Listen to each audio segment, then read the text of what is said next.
बच्चों आज हम करेंगे टेस्ट डिस्कशन। जो टेस्ट मैंने आपको अपलोड करके दिया था, होपफुली आप सब बच्चों ने उसको कंप्लीट कर लिया होगा। तो आज उसके सारे क्वेश्चंस डिस्कस करते हैं। आपको कोई भी प्रॉब्लम हो तो यहाँ से जाकर उसको देख लेना कि वो क्वेश्चन कैसे होगा। ठीक है बेटा, ये टेस्ट मैंने अपलोड किया था। 11 क्वेश्चंस थे और 30 मार्क्स थे। ये वीकली क्लास टेस्ट, ठीक है, वीकली क्लास टेस्ट। आज चैप्टर 1 का हम डिस्कस कर रहे हैं। यहाँ पर देखो बेटा, ये है आपका वीकली प्लानर। ये njinfinityclasses.com पर आप सब बच्चों के लिए अवेलेबल है। यहाँ पर बेटा ये पूरे साल का वीकली प्लानर आपके लिए वहां पर अवेलेबल है। ये सिर्फ वीक 1 का प्लानर है, ठीक है, वीक 1 का प्लानर है। आप जाकर वहां पर पूरे वीकली प्लानर को गो थ्रू कर सकते हो। डिस्क्रिप्शन बॉक्स में मैंने उसका लिंक दे दिया है। आप डायरेक्ट वीकली प्लानर पर जंप वहां से कर लोगे। तो एनजे इन्फिनिटी क्लासेस पर जाकर आप एक बार इसको एक्सप्लोर जरूर कर लेना, वीकली प्लानर। ठीक है, वीकली प्लानर के सामने आपको दिखेगा प्रीव्यू का बटन। प्रीव्यू के बटन को जैसे क्लिक करोगे तो वो आपके सिस्टम में डाउनलोड हो जाएगा। तो उसको एक बार जाकर गो थ्रू जरूर कर लेना। अब बेटा एक बार यहाँ पर बता दूं, जो भी स्ट्रेटेजी मैंने आप सब बच्चों के साथ डिस्कस की है, बिकॉज ये चैप्टर 1 की लास्ट क्लास है, तो यहाँ पर देखो सारे कॉन्सेप्ट हमारे कवर हो गया। NCERT with example, NCERT exemplar including example, सारे एग्जाम्पल्स भी मैंने साथ साथ डिस्कस किए हैं। एग्जाम्पलर की भी सारे each and every question and मतलब उसका शॉर्ट आंसर टाइप की अलग वीडियो, लॉन्ग आंसर टाइप की अलग video, fill in the blanks and true false and MCQs अलग अलग से हम सारे डिस्कस कर चुके हैं। एनसीईआरटी की भी सारी एक्सरसाइज कर चुके हैं, 1.1, 1.2 एंड सो ऑन, जितनी भी एक्सरसाइज थी। इंपॉर्टेंट क्वेश्चन भी मैं आप बच्चों को बता चुकी हूँ। तो बेटा जो भी स्ट्रेटेजी हमने डिस्कस करी है, उसी स्ट्रेटेजी को स्टेप बाय स्टेप हम लेकर चल रहे हैं। लाइव डाउट सेशन भी हो गए और आपका टेस्ट डिस्कशन भी आज चल रहा है। आज है आपका टेस्ट डिस्कशन, क्लियर है बेटा। और यहाँ तक की जो ये आज क्लास है, लास्ट क्लास है, जो कि आपकी एनजे इन्फिनिटी क्लासेस पर फ्री होगी। उसके बाद सारी क्लासेस आपके लिए पेड हो जाएंगी। तो ये बेटा ये सारे क्लास 11 का जो ये आपका सिलेबस है, सीबीएसई की तरफ से जो सिलेबस है, सारे टॉपिक्स हमने कवर कर लिए, सारे टॉपिक समझ लिए और इनसे रिलेटेड क्वेश्चन भी कर लिए। तो ये है हमारा टेस्ट का क्वेश्चन नंबर 1। क्वेश्चन नंबर 1 देखो, सेट ए है, राइट करना है आपको, लिखना है इसको रोस्टर फॉर्म में लिखना है। इसको रोस्टर फॉर्म में कैसे लिखोगे, देखो सिंपलेस्ट है। यहाँ पर देखो एक्स क्या है, इंटीजर है। एक्स एक इंटीजर है जो कि कहाँ से स्टार्ट हो रहा है, -1, 0, 1, 2, 3 और यहाँ पर देखो 4। यहाँ पर 4 लिखा तो है बट 4 के साथ इक्वल का साइन नहीं है, तो 4 इसके अंदर नहीं आएगा। तो और -1 के साथ इक्वल का साइन है तो -1 आएगा। तो यहाँ पर ये क्या लिखेंगे, -1, 0, 1, 2, 3। ठीक, क्लियर है बेटा। और x क्या है, इंटीजर है। ऐसे एलिमेंट जो कि इस कंडीशन को फॉलो कर रहे हैं, गॉट द पॉइंट। तो ये हमारा होगा set A in the roster form. और ये कौन सी फॉर्म गिवन है, ये है set builder form. This is the set builder form और ये है रोस्टर फॉर्म। क्लियर है, इजी है, सब बच्चों का हो गया होगा। अब इसके अंदर देखो सेट बी लिखना है हमें, जिसमें कि ये कंडीशन है। ठीक है, ये कंडीशन गिवन है। x क्या है, सबसे पहले तो नेचुरल नंबर है, इधर से लिखती हूँ, और x स्क्वायर जो है वो x के इक्वल है। इस टाइप की इक्वेशन सॉल्व करना मैंने आपको बताया था। तो x square minus x is equal to 0। ये वैसे आपका कहाँ का क्वेश्चन है, एनसीईआरटी एग्जाम्पलर से मैंने लिया है। यहाँ से x कॉमन निकालोगे, x -1 is equal to 0।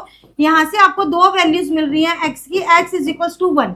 But जब हमने एनसीईआरटी एग्जाम्पलर में किया था तो यहाँ पर कंडीशन कुछ और थी, यहाँ पर कुछ और कंडीशन थी। बट यहाँ पर क्या गिवन है कि ये नेचुरल नंबर है। तो यहाँ पर हमें x की दो वैल्यूज मिल रही हैं, 0 और 1 मिल रही है। क्या हमारे पास x के जो सेट है b, उसके अंदर 0 और 1 दोनों आएंगे, नहीं आएंगे। ठीक है बेटा, ये रॉन्ग है। b आएगा ओनली 1, क्योंकि 0 जो है वो नेचुरल नंबर नहीं है। 0 नेचुरल नंबर नहीं है और हमारे सेट में हमें ये दोनों कंडीशन फुलफिल करनी है कि x square is equal to x हो जाए और x जो है नेचुरल नंबर को भी बिलोंग करे। ठीक है बेटा, तो this is the correct answer. जिस बच्चे ने ये लिखा है वो रॉन्ग हो जाएगा, बिकॉज 0 जो है नेचुरल नंबर नहीं है। तो जो भी हमें कंडीशन दी हुई है उसके अकॉर्डिंग हमें वर्क करना होता है। जब मैंने एनसीईआरटी एग्जाम्पलर में आपको एक क्वेश्चन करवाया था तो हमारा आंसर था 0 और 1 दोनों, बोथ। ठीक है, तो डिपेंड करता है कि आपको कहां पर क्या कंडीशन दिया है। ये उसका सबसे अच्छा एग्जांपल है। जो बच्चे सबसे ज्यादा पूछते हैं कि क्वेश्चन पेपर एनसीईआरटी में से बनेगा, एनसीईआरटी एग्जाम्पलर में से बनेगा या फिर अदर बुक्स में से बनेगा, तो बेटा बनता वहीं से है, कॉन्सेप्ट आपके वहीं से उठाए जाते हैं, पर आपकी नॉलेज को चेक किया जाता है। ठीक है, छोटी छोटी चीजें चेंज करके आपकी नॉलेज को चेक किया जाता है। अब यहाँ पर आ जाओ, क्वेश्चन नंबर 3, इसके दो पार्ट्स हैं। Which of this is a finite और इनफाइनाइट? ये फाइनाइट है या इनफाइनाइट है? Set of all the points on the circumference of a circle. देखो एक ही सर्कमफ्रेंस है, सर्कल की सर्कमफ्रेंस ये है, तो इसमें कितने पॉइंट्स होंगे बेटा? इनफाइनाइट पॉइंट, जो कि हमें दिखते भी नहीं है, इनफाइनाइट पॉइंट्स, ठीक है, इनफाइनाइट पॉइंट्स। तो इसमें कितने नंबर ऑफ एलिमेंट्स होंगे? इनफाइनाइट नंबर ऑफ एलिमेंट्स होंगे, because the number of points on the circumference of a circle are the infinite. Clear है? अब सेट बी लिखते हैं यहां से। देखो सेट बी है जो कि नेचुरल नंबर है और इवन प्राइम नंबर है, इवन भी है और प्राइम नंबर भी है। ये मैं आपको पहले भी डिस्कस कर चुकी हूँ कि सिर्फ एक इकलौता नंबर 2, ठीक है, सिर्फ एक इकलौता नंबर 2 ही ऐसा नंबर है जो इवन भी है और प्राइम भी है। बाकी सारे जो प्राइम नंबर्स हैं वो ऑड है, ठीक है, सारे जैसे 3, 5, 7, 11, 13, 17 एंड ऑल दैट, तो वो सारे क्या है? ऑड नंबर है। But the even prime number only the single number. यहां से सेट बी आपका किसके इक्वल हुआ? That is 2। तो इसके अंदर नंबर ऑफ एलिमेंट्स कितने हैं? Finite number of elements. इसमें कितने नंबर ऑफ एलिमेंट्स है? Finite number. और यही आपका जस्टिफिकेशन हो गया। आप इसके अंदर ऐसे लिख दोगे और इसके अंदर लिख दोगे the circumference on the circle there are infinite points. Clear है बेटा? बिल्कुल सिंपलेस्ट क्वेश्चन है। तो ये 1-1 मार्क के हैं, दोनों ही 1-1 मार्क के, जिसके दोनों ठीक है वो 2 नंबर अपने लिख लेना। अब यहां पर चलते हैं। ये देखो एक सेट ए ये गिवन है, एक सेट ये बी आपको गिवन है, ये इक्वल है क्यों है? ठीक है, ए सेट हमें गिवन है -2 2 और बी सेट जो गिवन है, बी सेट देखो इसको सॉल्व करेंगे। x² - 4 = 0, x आ जाएगा x² = 4, x आ जाएगा +-2, x के आगे आपका +-2 मतलब कि -2 + 2 आ गया। तो यहां से आपको क्या पता लग रहा है कि a = b, hence a = b। Clear? ये आपका 2 मार्क्स का है जस्टिफिकेशन के साथ। Yes, these are equal. Yes, set A and set B are equal. With this explanation you will get 2 marks. अगर बच्चों ने एक्सप्लेनेशन भी दी है तो 2 मार्क्स आपको मिल जाएंगे। क्लियर है बच्चे? अब यहां से देखते हैं, ए सेट एक गिवन है और बी ये गिवन है, आर डिसजॉइंट वाई। बस सेम चीज है, हमें बताना है इसके अंदर।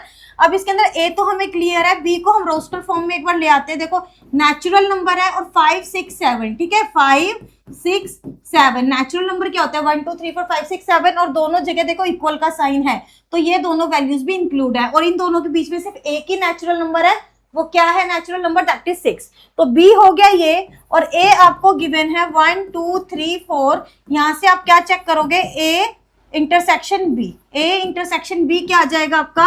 1 2 3 4 इंटरसेक्शन 5 6 7।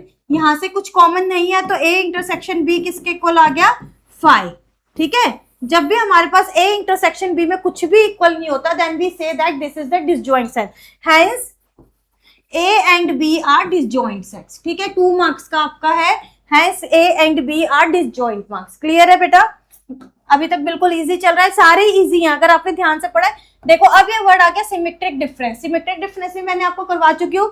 सिमेट्रिक डिफरेंस क्या होता है? ए और इसको इससे डिनोट करते हैं। Symmetric difference is equals to a minus B union b minus a। This is the symmetric difference. Clear है? अब इसके अंदर क्या करेंगे? सिमेट्रिक डिफरेंस फाइंड आउट करना है, तो पहले a minus B find out कर लेंगे, a माइनस बी और b minus a find out कर लेंगे और उन दोनों का यूनियन कर देंगे। सॉरी, और इन दोनों का यूनियन कर देंगे। अब a माइनस बी देखो यहाँ से 1 3 5 6 7 माइनस ऑफ 3 7 8 एंड 9, और यहाँ से क्या आ जाएगा? b पहले लिखेंगे, दैट इज 3 7 8 9 माइनस में 1 3 5 6 7। क्लियर है बेटा? अब यहाँ से a माइनस बी हमें यहाँ पर मिल जाएगा, जो b में है b वाले जो इसमें से सब्ट्रैक्ट कर देंगे। देखो 3 है 7 है 8 9 इसके अंदर है ही नहीं, तो a माइनस बी हमें क्या मिला? 1 5 6 मिला। ऐसे ही अब हमें b माइनस a करना है, तो अब इसके अंदर देखो 3 कट कर देंगे, कैंसिल कर देंगे, और 7, क्योंकि हमें b के अंदर से a माइनस करना है ना, तो क्या लेफ्ट बचा हमारे पास? 8 और 9 बचा। अब हमें क्या करना है इसका? 1 5 6 जो हमें a माइनस बी मिला है 1 5 6 यूनियन करना है b माइनस a के साथ 8 9। ठीक है, यहां से सिमेट्रिक डिफरेंस किसके इक्वल आ गया? a सिमेट्रिक डिफरेंस किसके इक्वल आ गया, यहाँ पे यूनियन करेंगे तो आ जाएगा 1, 5, 6, 8 एंड 9। ठीक है बेटा, this is the symmetric difference का क्वेश्चन है, ये भी 2 मार्क्स का है। 2 मार्क्स का इजी है, सिर्फ आपको स्टेप्स दिख रहे हैं यहाँ पर, बस आपको ध्यान लगाना है जब आप b माइनस ए करो तो b माइनस ए करना है, b में से a के एलिमेंट्स को जो है सब्ट्रैक्ट करना है। क्लियर है बच्चा, बहुत इजी क्वेश्चन पेपर है, बहुत इजी। अब यहाँ पर देखो ये आपको गिवन है, ये आपको गिवन है, इसके अंदर आपको वेरीफाई करना है। वेरीफाई करने के लिए क्या करोगे, पहले आप A union B union C, यहाँ पर आप लिख लोगे LHS, पता है आप सब बच्चों को 11th क्लास में आ चुके हो आप। A यूनियन 1, मैं एक साइड का करके दिखाऊंगी, 1 2 4 5 यूनियन, इंटरसेक्शन का साइन है यहाँ पे, इंटरसेक्शन, ठीक है, यूनियन। अभी यहाँ पे एक ब्रैकेट ले लेंगे बिग सा, यहाँ पर आएगा 2 3 5 6, इंटरसेक्शन 4 5 6 7। क्लियर है बेटा, सबसे पहले हम ब्रैकेट्स को ओपन करते हैं, तो ब्रैकेट के अंदर का कर लेंगे इंटरसेक्शन, इसको एज इट इज लिखेंगे 1 2 4 5 यूनियन। अब यहाँ पर आ जाएगा इनका इंटरसेक्शन मीन्स के कॉमन पार्ट क्या है इसके अंदर, इसके अंदर देखो 4 5 और 6 कॉमन है, सिर्फ 5 और 6। अब इन दोनों का कर देंगे यूनियन, 1 2 4 5 5 रिपीट हो रहा है, एक ही बार लिखेंगे, और 6। यहां से आपको क्या मिला, A union B intersection C इसके इक्वल मिला। ये देखो ये बेटा डिस्ट्रीब्यूटिव लो है, ये क्या है आपका डिस्ट्रीब्यूटिव लो है। अब ऐसे ही आप यहाँ को RHS लिखोगे, ठीक। अब पहले ब्रैकेट के अंदर वाला सोल्व करोगे, A को B के साथ यूनियन करोगे, A का C के साथ यूनियन करोगे, फिर दोनों का इंटरसेक्शन करोगे। अब आप यहाँ पर वेरीफाई करो, अगर आपका दोनों ये सेम आएंगे ही आएंगे, अगर आपने बिल्कुल सही कैलकुलेशन किया है तो ये बिल्कुल सही आएंगे, बस यूनियन और इंटरसेक्शन है बेटा। ये 4 मार्क्स का है आपका, ऐसे ही आपको शो कर देना है, बस ये LHS इतना आ गया, RHS यहाँ से इतना आ जाएगा, hence LHS is equals to RHS। Clear है बच्चे। अब यहाँ पर देखते हैं, कोई ऐसे सेट लिखो A B C, 3 सेट लिखने, पहले भी ये क्वेश्चन मैं करवा चुकी हूँ आपको, such that A intersection B intersection C and A intersection C, जो ये है, ये क्या है, इनके अंदर ये नॉन एम्प्टी सेट है, मतलब कि कुछ ना कुछ एलिमेंट्स हैं इनके अंदर, ठीक है। ये नॉन एम्प्टी सेट्स है, कुछ एलिमेंट है, चाहे एक ही एलिमेंट हो, लेकिन ये कैसे हैं, नॉन एम्प्टी सेट्स हैं। लेकिन ये एम्प्टी हो, अगर तीनों का इंटरसेक्शन हम कर दें, इंटरसेक्शन B, ध्यान से समझना, ठीक है, ये एम्प्टी सेट आए।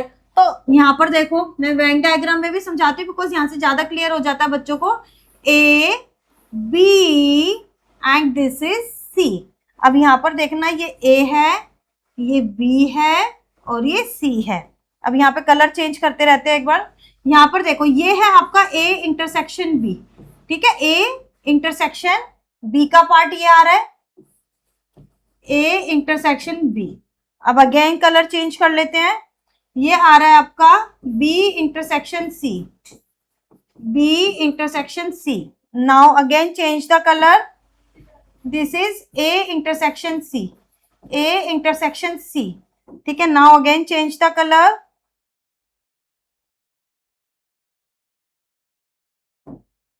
यहां पर देखो,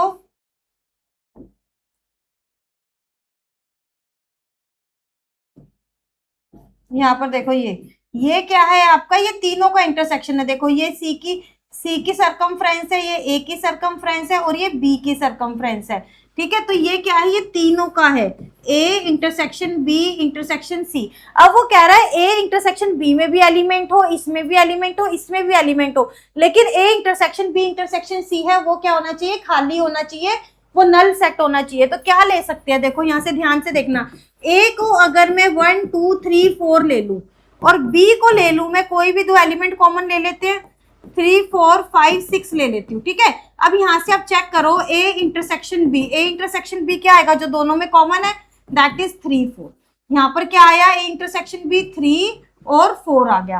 क्लियर। अब यहाँ पर C किस तरीके से लेना चाहिए कि B और C में कॉमन हो, A और C में कॉमन हो, बट तीनों में कॉमन ना हो जाए वो चीज। देखो किस तरीके से लेंगे, कोई एक एलिमेंट यहां से ले लो 6, जो कि A में ना हो, जो A में ना हो वही एलिमेंट लेना, नहीं तो तीनों में कॉमन हो जाएगा। और कोई एक एलिमेंट यहां से ले लो 1, ठीक है, इसको 1/6 भी लिख सकती हूँ मैं, 1/6 भी लिख सकती हूँ, 6/1 भी एक ही बात है, वो हम पहले डिस्कस कर चुके हैं। Order doesn't matter in the sets, ठीक है, ऑर्डर डजंट मैटर। अब देखो एक एलिमेंट यहां से ले लिया जो ए में नहीं है, एक एलिमेंट यहां से ले लिया जो बी में नहीं है, क्लियर। अब यहां से आप करोगे B intersection C, B intersection C करो, देखो इनमें कॉमन क्या आ रहा है, सिर्फ 6 कॉमन आ रहा है, सिर्फ एक ही एलिमेंट कॉमन आ रहा है बी इंटरसेक्शन 6 में, दैट इज 6। अच्छा अब ए इंटरसेक्शन सी करते हैं, ए इंटरसेक्शन सी करेंगे तो देखो इन दोनों में क्या कॉमन है, ए और सी में सिर्फ एक ही एलिमेंट है 1, यहाँ पर सिर्फ एक ही एलिमेंट कॉमन आ रहा है, that is will be equal to 1। अब तीनों का इंटरसेक्शन करो, यहाँ पर A intersection B intersection C, कोई एक ऐसा एलिमेंट जो तीनों में कॉमन हो, देखो 1 इसमें है पर इसमें नहीं है, 2 तो है ही नहीं बस इसमें है, 3 देखो इन दोनों में है इसमें नहीं है, 4 इन दोनों में है इसमें नहीं है, 5 तो इसी में है, 6 इन दोनों में है इसमें नहीं है, तो कोई भी एक ऐसा एलिमेंट नहीं मिल रहा हमें जो तीनों में कॉमन हो, तो ये किसके को आ गया, फाई के, नल के। तो यही एग्जाम्पल हमें देना था, इस टाइप से हम एग्जाम्पल को लिखते हैं, ठीक है, इस टाइप से हम एग्जाम्पल को लिखते हैं। 1 अगर इस टाइप से ले लिया, बी ले लिया कि कुछ कॉमन है दोनों में, और सी ऐसा लेंगे एक एलिमेंट इसमें से कॉमन ले ले, एक एलिमेंट इसमें से, पर वो आपस में तीनों में कॉमन ना हो जाए। क्लियर है, बिल्कुल इजी है ये पार्ट, बिल्कुल इजी था। अब ये देखो हमें क्या करना है, इनको प्रॉपर्टीज यूज करके शो करना है। फर्स्ट पार्ट में करती हूँ ए पार्ट, ठीक है, ए इंटरसेक्शन बी, बेटा सारे करवाए हुए क्वेश्चन है ये, और इससे अलग कोई क्वेश्चन नहीं बनेंगे, इससे अलग कोई और क्वेश्चन नहीं बनेंगे। छोटे मोटे नंबर ऑफ एलिमेंट्स के जरूर बन जाते हैं, नंबर ऑफ सबसेट्स के बन जाते हैं। जो प्रॉपर्टीज वाले क्वेश्चन है जो मैं आपको करवा चुकी हूँ, एनसीईआरटी एग्जाम्पल का एक एक क्वेश्चन करवा चुकी हूँ, अगर आपने ईमानदारी से करा है तो यहाँ पे आपको कोई प्रॉब्लम नहीं है, आपके फुल मार्क्स है और आपको कोई किसी तरीके की कोई कंफ्यूजन भी नहीं है। क्लियर है। अब यहाँ पर देखो सबसे पहले तो ये वाली property A intersection B union, यहाँ से हम क्या लेंगे, LHS ले लेंगे, LHS ले लिया हमने। सबसे पहले सिर्फ इसको हमें ए तक पहुंचना है, तो ए इसको क्या लिख सकते हैं, ये लिख सकते हैं, हमें पता है a माइनस बी किसके इक्वल होता है, a इंटरसेक्शन b डैश के इक्वल होता है। क्लियर। अब यहाँ पर देखो ये इंटरसेक्शन का साइन है, ये इंटरसेक्शन का, ये यूनियन का, ये क्या बन रहा है आपका, डिस्ट्रीब्यूटिव लॉ बन रहा है। रिवर्स ले लेंगे तो a intersection b union b dash, ठीक है, डिस्ट्रीब्यूटिव लॉ है ये, इस तरीके से भी हमें आना चाहिए। अब यहाँ पर देखो b यूनियन b डैश, ये हमें कॉम्प्लीमेंट लॉ में पढ़ा है, b है, b यूनियन है, यूनियन हो रहा है तो ये क्या हो जाएगा, यूनिवर्सल सेट के इक्वल आ जाएगा। ठीक है। अब किसी भी सेट का ये जो यूनिवर्सल सेट होता है, हर एक सेट उसका ही सबसेट है, हर एक सेट उसका ही सबसेट होता है, तो किसी भी सेट का यूनिवर्सल के साथ इंटरसेक्शन करेंगे तो क्या आता है उसका कॉमन पार्ट, तो ये एक के इक्वल आएगा जो कि RHS के इक्वल हो गया, हैंस प्रूव्ड। क्लियर है। इसी तरीके से हम सेकंड पार्ट भी कर लेंगे। बी पार्ट देखो, यहाँ पर बी पार्ट देखो, A union B minus A, ठीक है, A union B minus A, इसको क्या लिख सकते हैं, सेम प्रॉपर्टी जो A union B intersection A dash, ठीक है, जो बाद वाला होता है माइनस के साइन में, उसमें ए डैश, ये डैश हो जाता है जो बाद में लिखा होता है। ठीक है बेटा, मैथ्स को करवाते हुए 12th क्लास में भी आप यही करोगे, जब हमें पोजीशंस का ध्यान रखना होता है, हमें ए और बी को लेकर कंफ्यूज नहीं होना, हमें पोजीशन जो सेकंड पोजीशन पे है, जो माइनस के साइन के बाद है, हमें इस तरीके से ये चीजें ध्यान में रखनी होती है। ठीक है, ए और बी को लेकर कंफ्यूज, उनका रेक्टिफिकेशन नहीं करनी। अब यहाँ पर देखो, अब ये क्या है, ये भी अब क्या होगा, आप डिस्ट्रीब्यूटिव लॉसेस को ओपन कर देंगे, A union B intersection A union A dash. Clear है। अब ये A union B as it is रह गया, इंटरसेक्शन जो प्रॉपर्टीज यहाँ यूज हुई है वही हो रही है। देखो ए का खुद के ही कॉम्प्लीमेंट के साथ यूनियन क्या होगा, यूनिवर्सल सेट होगा। अब किसी भी एक सेट का यूनिवर्सल के साथ इंटरसेक्शन करते हैं तो क्या होता है, वही वाला सेट आ जाता है, तो ए यूनियन बी के इक्वल आ गया। यही हमें प्रूफ करना था, यही हमें करना था, दिस इज RHS। ठीक है, हेंस प्रूफ। तो इस तरीके से बेटा देख लो, दोनों क्वेश्चन में सेम ही प्रॉपर्टीज यूज हो रही है, और ये ही गिनी चुनी 5 से 10 प्रॉपर्टीज हैं जो आपके हर क्वेश्चन को सॉल्व कर देती है। ठीक है, गिनी चुनी 5 से 10 प्रॉपर्टीज है। अब यहाँ पर देखना, 2 फाइनाइट सेट्स है, मतलब कि नंबर ऑफ एलिमेंट्स को हम काउंट कर सकते हैं। फर्स्ट सेट में नंबर ऑफ एलिमेंट, मान लो फर्स्ट सेट में नंबर ऑफ एलिमेंट्स m है और सेकंड सेट में नंबर ऑफ एलिमेंट्स n है। The total number of subsets of first set, सबसे पहले सबसेट्स की बात हो रही है तो हम क्या लिखेंगे, total number of subsets of A is equals to 2 raise to the power m। ये हमें पता है सबसेट के लिए कि जितने नंबर ऑफ एलिमेंट होते हैं 2 raise to the power m उसके सबसेट्स होते हैं। ऐसे ही B सेट के लिए लिख लेंगे 2 raise to the power n। ठीक है, वो कह रहा है total number of subsets of first set, जो फर्स्ट सेट में टोटल नंबर ऑफ सबसेट्स हैं 2 raised to the power m is 56 more than the total number of subsets of the second set. मतलब कि जो 56 प्लस जो total number of set second set के जितने, मतलब सेकंड जो सेट है उसके जितने नंबर ऑफ सबसेट बन रहे हैं उससे 56 ज्यादा है। क्लियर है? ये लैंग्वेजेस तो आपको आती होंगी समझनी, अब तो आप 11th क्लास के बच्चे हो। क्लियर है? ये हमारी क्या बन गई, यहाँ से इक्वेशन बन गई। अब इसको सॉल्व कैसे करना है, इस पावर वाले को मैं इधर ले आऊंगी और इसको क्या लिख सकती हूँ, 56 को 8 इंटू 7, 8 7 जा 56। अब इसके अंदर 2 raised to the power में कॉमन ले लूंगी, 2 raised to the power divided by 2 raised to the power 1, इसकी ये आ जाएगा। ठीक है, मैंने 2 raised to the power common लिया तो 2 raised to the power n common आके 2 raised to the power m इससे डिवाइड हो जाएगा, माइनस ऑफ 1 आ जाएगा। इसके प्लेस पे क्या बचा, 1 बचा। इसको क्या लिख सकती हूँ, 8 को 2 की पावर में लिख सकती हूँ, इंटू में 7। ठीक है, अब यहां से दिमाग लगाना एक बार, जैसे कि अगर 8 2 raised to the power 8 है तो 7 को, सॉरी 3 है, 8 नहीं है, 3 आएगा। ठीक है, 2 raised to the power 3 लिख सकते हैं ना, इंटू 7। अब देखो 8 अगर 2 raised to the power 3 है तो 8 ये क्या है, 8 माइनस 1 है 7, तो यहाँ क्या लिख सकती हूँ, 2 raised to the power 3 minus 1 भी लिख सकती हूँ ना 7 को। तो देखो हम यहाँ से क्या लिखेंगे, इसको एज इट इज लिखते हैं 2 raised to the power n। यहाँ से देखो जब सेम बेस पे डिवीजन में होता है, ये आपने 7th क्लास में 8th क्लास में पढ़ा था, तो इनकी जो पावर्स है वो क्या होती है, सब्ट्रैक्ट हो जाती है। इसको कैसे लिख सकते हैं, m माइनस n और minus 1 as it is, minus 1 as it is. ये किसके इक्वल है, देखो 2 raised to the power 3 multiplied 2 raised to the power 3 minus of 1, 7। ये मैंने 8 को लिखा है और ये 7 को लिखा है, मल्टीप्लीकेशन में है दोनों, ये 8 के लिए और ये 7 के लिए लिख दिया। ठीक, अब यहाँ से देखो on comparing both side, both side देखो बिल्कुल सेम बन रहा है। 2 मल्टीप्लीकेशन में 2 raised to the power n, bracket में 2 raised to the power कुछ है m माइनस 1 माइनस 1, बिल्कुल सेम बन रहा है। Now comparing the powers on the both side, तो इधर से कंपेयर करेंगे इस वाले के साथ, तो n की वैल्यू क्या आ जाएगी, 3 आ जाएगी, और इसको कंपेयर करेंगे इसके साथ तो m माइनस n की वैल्यू आ जाएगी 3।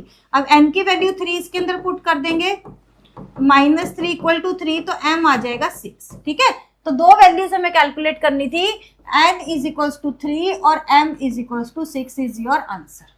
ठीक है बेटा, 4 मार्क्स का क्वेश्चन है बट अच्छा है, अच्छा क्वेश्चन है, मतलब आपको करना चाहिए, थोड़ा कॉन्सेप्चुअल है, सोचने वाला क्वेश्चन है, तो अच्छा है। जो ये देखो 7th 8th का आपका जो कॉन्सेप्ट यूज हो रहा है that is very good. Next देख लेते हैं। अब ये देखो, ये बेटा ये एनसीईआरटी एग्जाम्पलर में मैंने सेम क्वेश्चन आपको 3 से 4 क्वेश्चंस करवाए थे, बिल्कुल सेम है। ठीक, अब पहली बात तो देखो, अगर ये आपका इक्वल का साइन है, इक्वल के साइन में मैंने आपको क्या बताया था कि दोनों को ही एक दूसरे का सबसेट प्रूफ करते हैं। ठीक है, यहाँ पे कोई भी एक सबसेट है, अगर आपको a is equals to b, इससे कंफ्यूज मत होना, चलो x y ले लेती हूँ। अगर आपको x is equals to y proof करना है सेट के केस में, ये भी सेट है और ये भी सेट है, तो आप क्या करोगे, x को भी y का सबसेट प्रूफ कर दोगे और y को भी x का सबसेट प्रूफ कर दोगे। ठीक, और x को और सबसेट प्रूफ करने की क्या आइडेंटिटी रहती है कि एक एलिमेंट इसमें से लेट करते हैं और शो करते हैं वो उसमें भी एग्जिस्ट कर रहा है, एक एलिमेंट इसमें से लेंगे, शो करेंगे कि वो उसमें एग्जिस्ट कर रहा है। क्लियर है बेटा? अगर सारे लेक्चर्स लिए हैं तो आपको बहुत अच्छे से आता है, ये बहुत अच्छे से कॉन्सेप्ट आता है, बिकॉज यहाँ पर मैं बहुत ज्यादा ब्रीफ में बता पा रही हूँ। ठीक, अब क्वेश्चन करेंगे तो आपको समझ आ जाएगा, क्लियर हो जाएगी मैं क्या कहना चाह रही थी। अगर आप देख चुके हो तो आपको आता है अच्छे से। क्लियर है बच्चे? अब यहाँ पर देख लेते हैं, यहाँ पर देखो first proof part 1 to prove, part 1 में हम प्रूव करेंगे कि ये इसका सबसेट है, A union B minus C is a subset of A minus C union B minus C। अब सबसेट प्रूफ करने के लिए क्या करेंगे, एक एलिमेंट इसमें से लेट करेंगे, लेट जो एक एलिमेंट है X बिलोंग कर रहा है A union B minus C को। ठीक है, अब इसकी डेफिनेशंस लिखेंगे। देखो X बिलोंग कर रहा है, इसकी डेफिनेशन क्या है यूनियन की, और X बिलोंग कर रहा है B को, यही यूनियन की डेफिनेशन है। और माइनस की क्या है, एंड x बिलोंग नहीं कर रहा C को, यही डेफिनेशन है। ठीक है, अब इन दोनों को सेपरेट कर देंगे। देखो x बिलोंग कर रहा है A को, एंड का साइन इसके साथ, ठीक है, एंड x बिलोंग नहीं कर रहा C को, अब ये और आ जाएगा, ये एक तरीके से क्या आपको देखने में ना डिस्ट्रीब्यूटिव लॉ, अगर आप बहुत अच्छे से चीजों को कमांड पकड़ चुके हो ना तो आपको देखने में पता चल गया ये एक तरीके से हम डिस्ट्रीब्यूटिव लॉ यूज कर रहे हैं। और इसको भी पकड़ के चल रहे हैं, देखो यही आ जाएगा ना, यही बन गया ना यहाँ पर, और आ गया अब यहाँ पर डिस्ट्रीब्यूटिव लॉ की वजह से। अब इसको पकड़ेंगे, x बिलोंग्स टू b और इसके साथ भी, ठीक है, डिस्ट्रीब्यूटिव लॉ यही तो होता है, and x not belongs to c। अब ये क्या बन गया देखो यहाँ से, x belongs to a minus C, ठीक है, x belongs to a minus C, और की जगह आ गया यूनियन, और x belongs to b minus, ठीक। अब यहां से क्या आ गया, x belongs to a minus C union b minus C. यहां से क्या मिला आपको, यही हमें प्रूफ करना होता है, लेट किया था कि इसके अंदर एग्जिस्ट कर रहा है और हमने इसको शो कर दिया कि इसके अंदर भी एग्जिस्ट कर रहा है। Hence every element belongs to this is exist in this, every element belongs to this exist in this, तो hence a union b minus C is a subset of, जो हमें प्रूफ करना था वही हमें मिल गया, a minus C union b minus C का सबसेट है, इसको नंबरिंग दे देंगे 1, ठीक। अब मैं यहीं पर लिख के दिखा दूंगी ताकि ये जो बेटा ये बार बार बताती है, जो नोट्स होते हैं आफ्टर क्लास आपको एनजी इन्फिनिटी क्लास पर ही अवेलेबल वही हो जाते हैं, लेक्चर के जस्ट नीचे ये लेक्चर मिल रहा है आपको, इसके जस्ट नीचे आप देखोगे, इसको क्लिक करना आपको दिख जाएगा, ये आपको पूरा वही मिल जाएंगे, आप यहाँ पे नोट्स को एक्सेस कर सकते हो, ठीक है, इसलिए मैं इसको रिमूव नहीं करूंगी। अब देखो अब क्या करेंगे, अब पार्ट 2, अब हम कहाँ आ गए, पार्ट 2 में आ गए। पार्ट 2 में हमें क्या प्रूव करना है, टू प्रूव, क्या प्रूव करना है बेटा, कि a minus C union b minus C जो है सबसेट है a union b minus C का, ठीक है, यही मैंने बताया था, पहले इसको इसका सबसेट प्रूफ कर देंगे फिर इसको इसका सबसेट। अब नेक्स्ट पार्ट में हम ये करेंगे। अब देखो लेट y एक एलिमेंट लेंगे जो कि a minus C union b minus C को बिलोंग कर रहा है, ठीक। अब y जो है, अब इसकी डेफिनेशन देखो, माइनस y डेफिनेशन देखो, इक्वल का साइन आएगा, belongs to a and y जो है बिलोंग नहीं कर रहा c को, और ये यूनियन की जगह क्या आएगा, और। अब यहाँ पर आ जाओ, y जो है बिलोंग करेगा b को एंड y बिलोंग नहीं करेगा c को। क्लियर है बच्चे इतना। अब इनको फिर कंबाइन कर देंगे, देखो ये होने वाले हैं तो साथ में ले आएंगे, साथ में ले आएंगे, देखो और का साइन है बीच में, डिस्ट्रीब्यूटिव लॉ ही लग रहा है अभी भी, तो y जो है बिलोंग कर रहा है a को, और y बिलोंग कर रहा है b को, एंड का साइन आएगा ना, इन दोनों में से कॉमन है जो, y जो है बिलोंग नहीं कर रहा c को। क्लियर है। अब यहाँ से क्या आ जाएगा, देखो बस उसका रिवर्स चल रहा है, उसमें ऐसे आए थे, आप एक बार सीढ़ी उतर गए अपने घर से, एक बार आप चढ़ रहे हो, उन्हीं स्टेप्स को कलेक्ट करते हुए चढ़ रहे हो, इस तरीके से एज्यूम करो, ठीक है, उसका रिवर्स जा रहा है, सारा उसका रिवर्स जा रहा है। अब यहाँ पर देखो y बिलोंग कर रहा है a यूनियन b को, ठीक है, y बिलोंग कर रहा है, एंड y बिलोंग नहीं कर रहा c को, तो ये क्या आ गया, y बिलोंग कर रहा है, y बिलोंग कर रहा है a union b minus c को, ठीक है, देखो इसको नहीं कर रहा है ये, एंड ये इसी की डेफिनेशन लिखी थी ना मैंने, माइनस की डेफिनेशन, देखो इसको कर रहा है एंड इसको नहीं कर रहा, तो y इसको बिलोंग कर रहा है, तो देखो every element belongs to this exist in this, कोई भी एलिमेंट जो इसमें बिलोंग करेगा वो इसमें होगा, तो वही तो सबसेट की डेफिनेशन होती है, सबसेट की डेफिनेशन।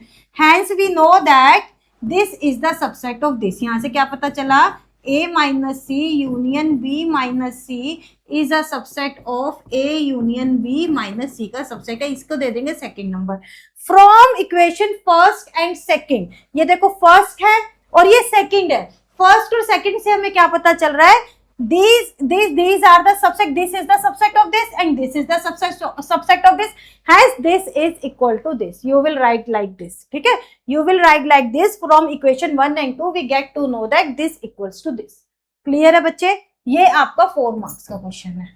क्लियर है बच्चा, यहाँ पर आपका टेस्ट जो है कंप्लीट हो गया, 11 क्वेश्चन थे, काफी इजी क्वेश्चन थे। अगर आपने ईमानदारी से क्लासेस लिए हैं, बेटा दोबारा से बता देती हूँ, ये जो मैं आपको स्टेप बाय स्टेप वर्ड बोलती हूँ, ये बहुत ज्यादा इंपॉर्टेंट वर्ड है, स्टेप बाय स्टेप स्ट्रेटेजी चल रही है, और अभी आपके वेकेशंस चल रहे हैं, तो अभी गो थ्रू कर लो, क्योंकि स्कूल खुलेगा खुलते ही आपके एग्जाम स्टार्ट हो जाएंगे, कभी मिड टर्म हो रहे हैं, कभी यूटी हो रहे हैं, कभी क्लास टेस्ट हो रहे हैं, तो आप हो जाओगे puzzle. That will create to the panic. Panic होता क्या है, सिर्फ यही पैनिक है। ठीक है बेटा, please work hard, work smart with hard. Smart भी करना पड़ेगा, स्मार्टली वर्क भी करना पड़ेगा। ये नहीं है पूरे दिन पढ़ रहे हो, पूरे दिन पढ़ रहे हो, 1000 बुक छाट ली, ये कर लिया, वो कर लिया, 1000 क्वेश्चन लर्न कर रहे हो। एक बार कॉन्सेप्ट समझो, कॉन्सेप्ट समझो, उससे रिलेटेड क्वेश्चन करो, डिफरेंट डिफरेंट टाइप के क्वेश्चन करो, तो आपको क्या पता लगेगा कि आप उन क्वेश्चंस के अंदर जो कॉन्सेप्ट है उसको रिलेट कर पा रहे हो। ठीक है बेटा, ठीक है बेटा, बेस्ट ऑफ लक। आज आपका चैप्टर नंबर 1 जो है कंप्लीट हो गया। अब स्टार्ट करेंगे chapter 2 on njinfinityclasses.com। nj classes का लिंक भी नीचे गिवन है, और आपका वीकली प्लानर का भी गिवन है, और ये जो नोट्स हैं इसका भी प्लान लिंक जो है आपको डिस्क्रिप्शन बॉक्स में मिल जाएगा, अगर आप यूट्यूब पे इस वीडियो को देख रहे हो।